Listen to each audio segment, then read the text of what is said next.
Bharat Ratna doctor Bhimrao Ambedkar को कोटि कोटि नमन। ये कार्यक्रम डॉक्टर भीमराव अंबेडकर के जीवन पर आधारित है, जहां भारत की जनता के प्रति उनके योगदानों को पूरी सजगता से चित्रित और रेखांकित करने का प्रयास है। कार्यक्रम में दिखाई गई घटनाएं लब्ध प्रतिष्ठ पुस्तकों से ली गई हैं। इस कार्यक्रम के जरिए चैनल की ओर से एक विश्वसनीय, सजग और सकारात्मक प्रयास है कि डॉक्टर बाबा साहेब भीमराव अंबेडकर के जीवन की संघर्ष यात्रा एवं गौरव गाथा पूरे आदर के साथ घर घर पहुंचे और उनके योगदानों से सभी संपूर्णता में परिचित और आह्लादित हों।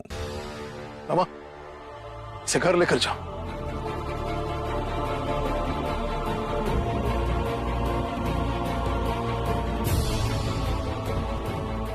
बाबा ने जो कहा वो तुम्हें भी सही लग रहा है ना? हाँ। क्यों? कैसे? आंखों के सामने सब कुछ हो रहा है, कैसे नजर फेर सकते हैं आप? चलिए। अब तुम कहाँ लेके जा रही हो? चलिए, बैठिए यहाँ, बैठिए।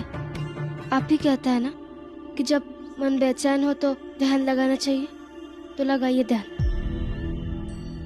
बैठिए, बैठिए ना। मैं कह रही हूँ ना, आपको अच्छा लगेगा, बैठिए।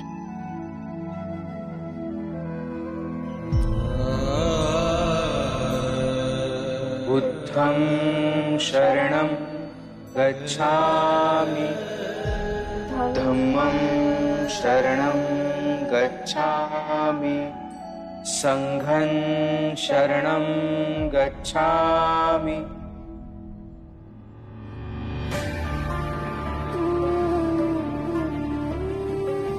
वकील साहब के पास जाकर कहूंगा कि वो भीम को समझाए कि नरोत्तम जोशी और उसके परिवार के मामले में ना फंसे, क्योंकि उन्हें मौका चाहिए भीम को फंसाने का, और मैं ये होने नहीं दे सकता। बाला। बाबा, बाबा, क्या हुआ? आप ऐसे परेशान क्यों लग रहे हो? वो भीम को लेकर कुछ परेशान हूं। वो नरोत्तम जोशी भीम को अपने घर लेकर गया। अंदर आने के लिए तुम्हें अपनी जान देनी होगी। क्या तुम तैयार हो अपनी जान देने के लिए और मेरी विधवा बेटी को न्याय दिलाने के लिए?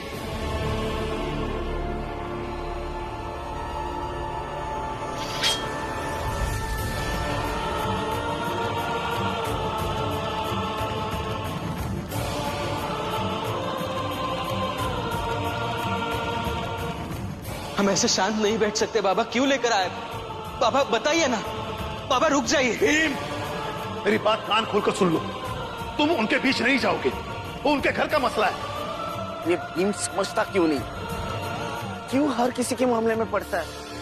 और बाबा, आप मुझे तो हर बार समझाने आ जाते हो, ऐसा मत करो, वैसा मत करो, ये गलत है, वो गलत है, और तो और अपनी पत्नी के साथ मुझे कैसे रहना है ये भी आप ही समझाने में लगे हो। लेकिन भीम को कुछ नहीं कहोगे। इसलिए बाबा, मुझे माफ करो, इस मामले में मैं आपकी कोई मदद नहीं कर सकता। और उस भीम को समझाइए कि उस नरोत्तम से दूर रहे। बाला, तुम में और नरोत्तम जोशी में कोई फर्क नहीं। उसे भी अपनी बहन के दुख दर्द नहीं दिख रहे, और तुम्हें भी अपनों के दुख दर्द नहीं दिख रहे, और ना ही अपनी बीवी के। उसे भी अपने मर्द होने पर गुरूर है, और तुम्हें भी अपने मर्द होने पर गुरूर है। वैसे देखा जाए ना तो तुम दोनों संवेदनहीन हो। और सबसे बुरा ये लग रहा है, मेरी ख्वाहिश थी कि हर घर में भीम हो, लेकिन हुआ यूं कि मेरे घर का बड़ा बेटा नरोत्तम जोशी हो गया है।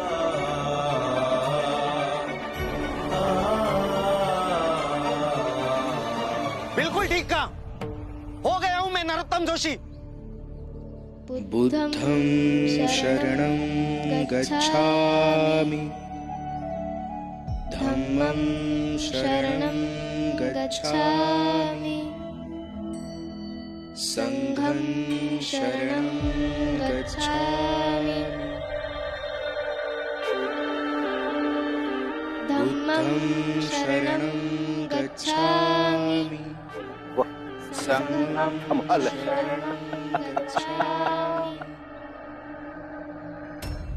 दूसरों के लिए जीने मरने की बात करने वाला भीमराव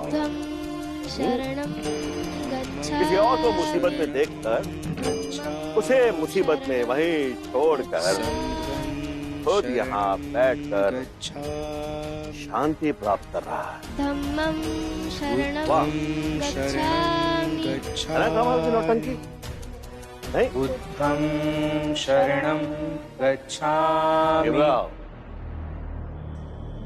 भीमराव,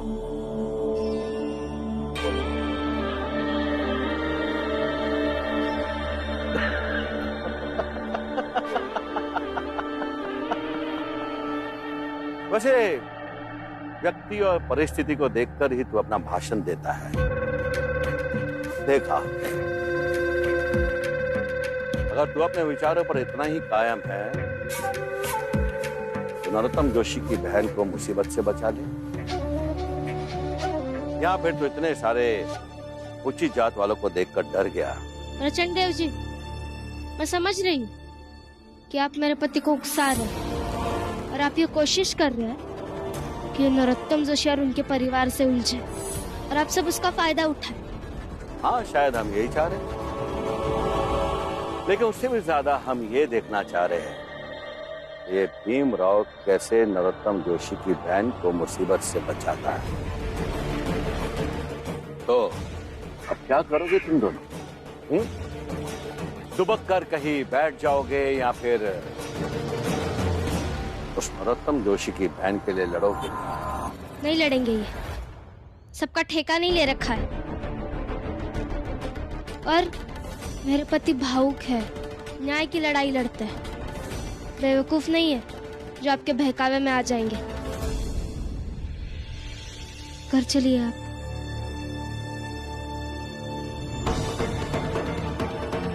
चलिए।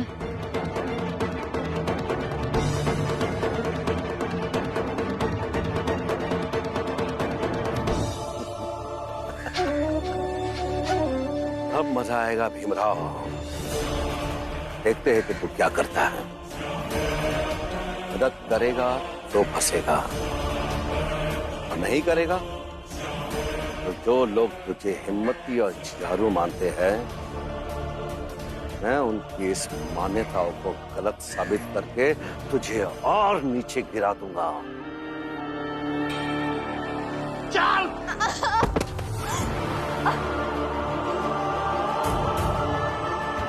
तुम्हें संस्कार और संस्कृति सब सिखाएंगे हम। आई आप तो मेरी बात सुनिए। बाबा, भाव मेरी बात बस तेरी बात सुने। आई बाबा, आज से इसका खाना पीना बंद, क्योंकि दिमाग में इसके कचरा भर गया है। उस दिन खाना पीना बंद रहेगा तो होश ठिकाने आएंगे। फिर ये वही बोलेगी जो इसे बोलने के लिए कहा जाएगा, वही करेगी जो इसे करने के लिए कहा जाएगा। चलिए।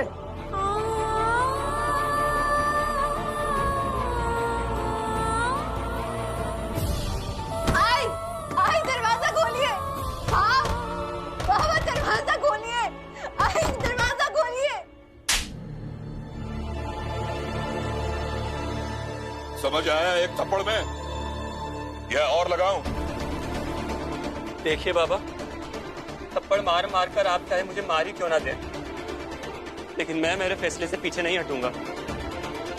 पीछे नहीं हटूंगा? हाँ, तू समझ क्यों नहीं रहा है? हाँ बेटा, तू खुद को देख, इतना सुंदर है, नौकरी करता है, और एक से एक अच्छी लड़की मिलेगी तुझे विवाह के लिए। फिर तू क्यों उस विधवा के लिए मरा जा रहा है? हाँ, क्यों अपने आई बाबा का नाम खराब कर रहा है? मेरा एक बेटा खा गई, तुझे भी खा जाएगी। तू क्यों अपनी आई बाबा का नाम मिट्टी में मिला रहा है? समझ क्यों नहीं रहा है?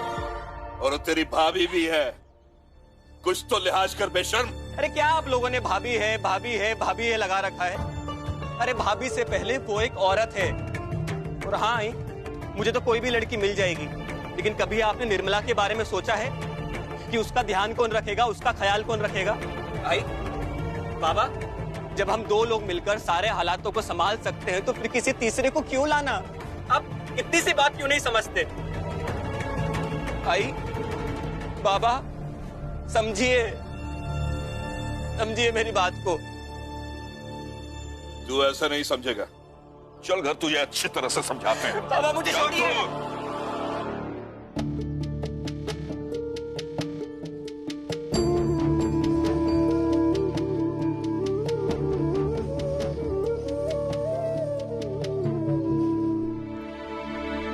क्या हुआ? भीमा, रमा, हमें लगता है तुम जो भी काम करते हो सिर्फ अपने फायदे के लिए करते हो।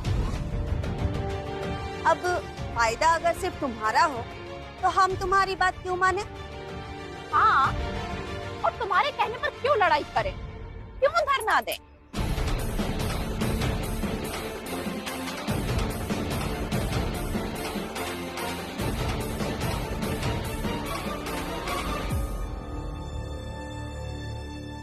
बेटा अपने बारे में सोचता, कैसी बातें कर रहे हैं आप?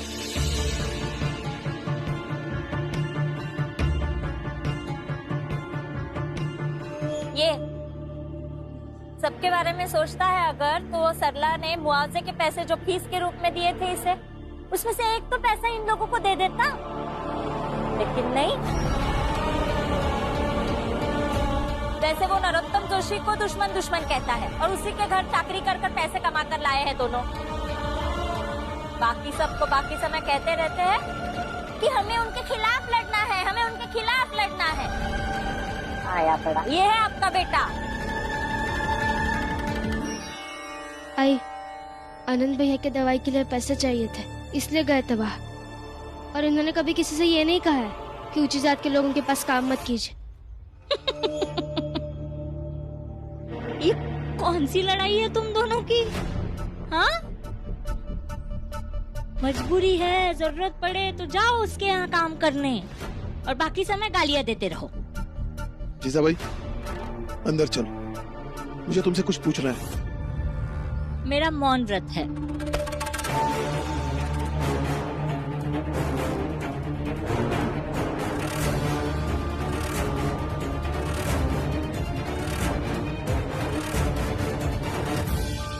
अगर आप सबको ऐसा लगता है कि मैंने आपका छल किया तो माफ कर दीजिए मुझे।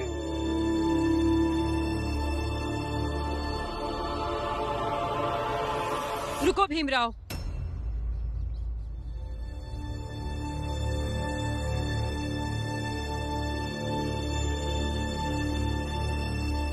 भीमराव आज जो खूब मरते मरते बचा, लेकिन ये मुसीबत के समय तुम हमारे साथ नहीं रहे।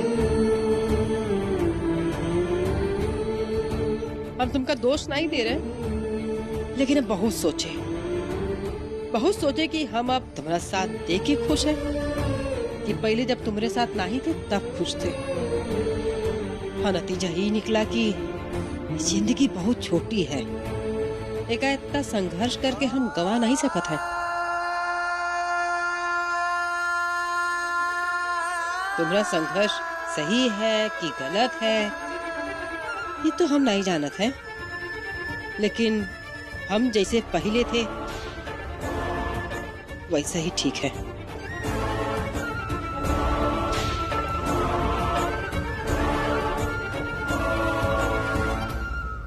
वाह, क्या बात है, वाह, ये तो बहुत बढ़िया भवा। हाँ? अरे देर से ही सही, हम लोगन की औरतन को अक्ल तो आई।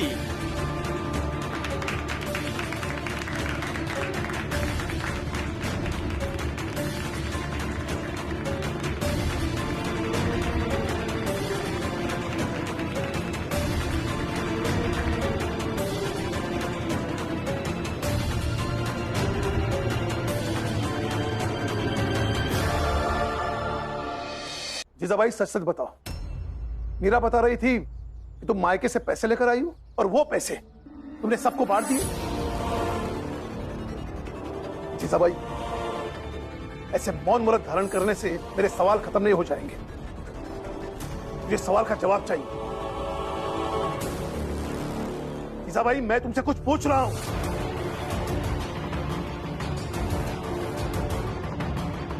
ठीक है, मत दो जवाब, जो करना है करो, लेकिन मेरी एक बात हमेशा याद रखना, जितना तुम गलत करोगी उतना तुम ज्यादा भुगतोगी।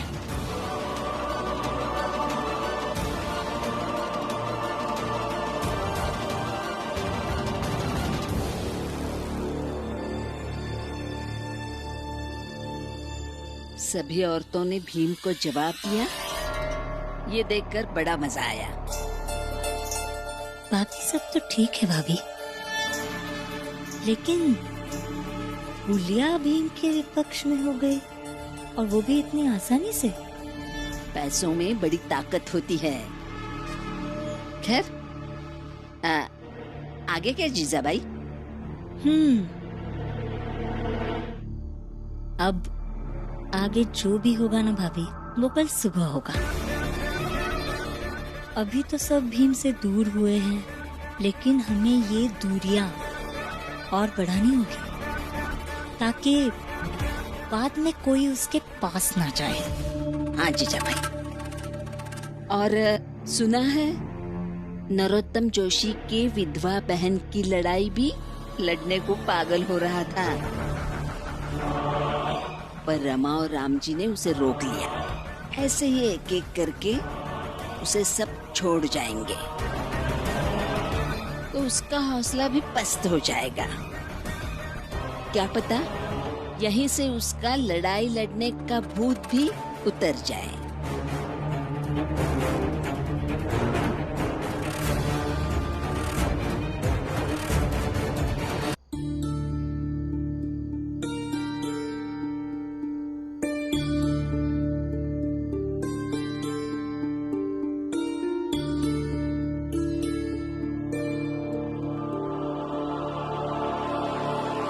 उधर ससुराल में आपकी बेटी अपने पति को खा गई, देवर पर दौरे डाल रही है। जो विधवा होकर भी विधवा धन का पालन नहीं कर रही है। अरे रखिए ऐसी बेटी को अपने पास। इसकी जिम्मेदारी तो हमने उसी दिन पूरी कर दी थी जिस दिन हमने इसका कन्यादान किया था। विधवा हो तो विधवा धर्म के साथ रहना था ना। अपने देवर को फंसाकर ईश्वर की मर्जी से उलट जिंदगी देख रही थी। इनसे विवाह करने की पहल मैंने की, क्योंकि औरतों को भी मर्दों की तरह दोबारा जीवन शुरू करने का अधिकार होना चाहिए। अगर विवाह की बात अपनी जबान पर लाई तो तेरी जबान खींच लूंगा, समझा? विधवा है, देख देख मेरी बहन विधवा है, विधवा की तरह ही जीवन जीना है, ऐसे समझा? मुझे बस इतना लगता है कि आपको आपकी बेटी का विवाह इनके साथ करवाना चाहिए। आगे बढ़ और पार कर ले चौखट, फिर मैं अपनी विधवा बेटी का विवाह अभय से कर दूंगा। भीमराव, जिस तरह तुम अपनी जान नहीं दे सकते, ठीक वैसे ही हम भी जाने नहीं दे सकते अपनी संस्कृति, अपनी परंपराएं, अपनी बाध्यताएं। मुझे पढ़ना होगा मुझे।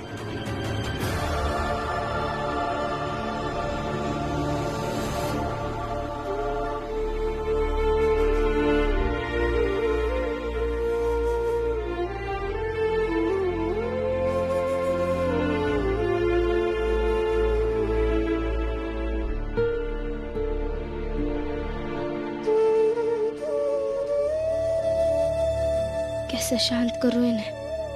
मैं जानती हूँ कि ये बार बार उन्हीं सब चीजों को याद कर रहे हैं और परेशान हो रहे हैं।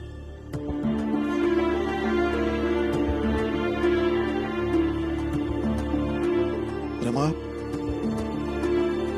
बेटी, मैंने वकील साहब से जाकर बात कर ली तो उन्होंने कहा भीम को ऑफिस में कुछ ज्यादा काम देकर उलझा कर रखेंगे, फंसा कर रखेंगे, ताकि उसे खाली समय ना मिले और वो उन चीजों को लेकर ना उलझे। सही किया बाबा आपने।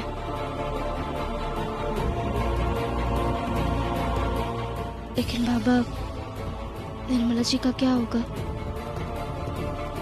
पता नहीं, जब तक ये पूरा समाज नहीं बदल जाता तब तक ऐसी परिस्थिति में सबका जो होगा उसकी अपनी अपनी किस्मत होगी।